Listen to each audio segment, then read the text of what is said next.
देखो भाई, एक बात बहुत सरल भाषा में समझ लो। जिस नारी के ऊपर अपने पितरों की कृपा होती है, अपने घर के पूर्वजों का आशीर्वाद होता है, उस नारी का हर व्रत अपने आप श्रेष्ठ हो जाता है।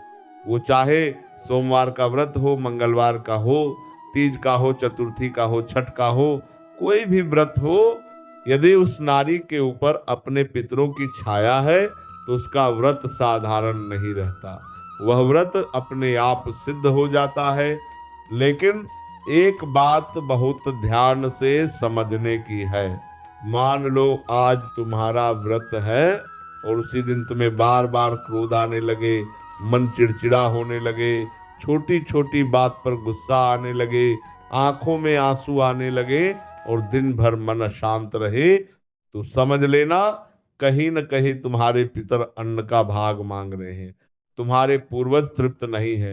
मैंने पहले भी कहा था, अगर रात को सोने के बाद 2 घंटे के भीतर अचानक नींद खुल जाए और उठने के बाद भूख लगे, प्यास लगे, तो यह भी एक संकेत होता है कि हमारे पितर अन्न और जल का स्मरण करा रहे हैं।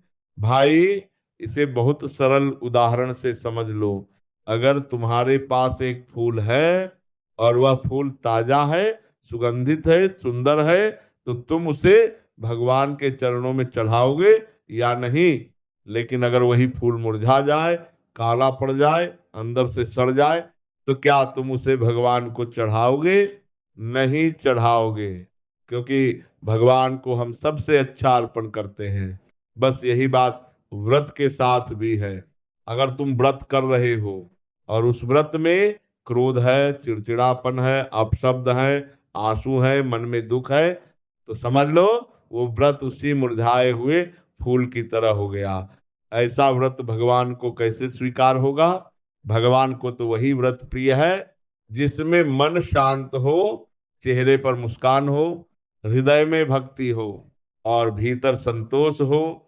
हम यहाँ से भी कहते हैं, जो भी लोग कथा करवाते हैं, चाहे शिव महापुराण की कथा हो, चाहे भागवत कथा हो, चाहे रामायण का पाठ हो, जो यजमान कथा करवाता है उसके चेहरे पर प्रसन्नता होनी चाहिए।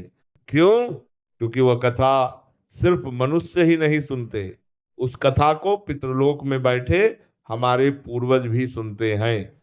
और जितनी तुम्हारे चेहरे पर खुशी होगी, जितनी तुम्हारे मन में श्रद्धा होगी, उतना ही तुम्हारे पितर प्रसन्न होकर आशीर्वाद देंगे।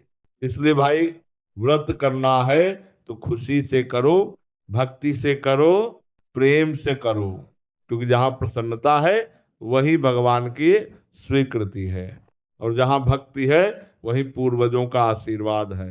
राधे राधे।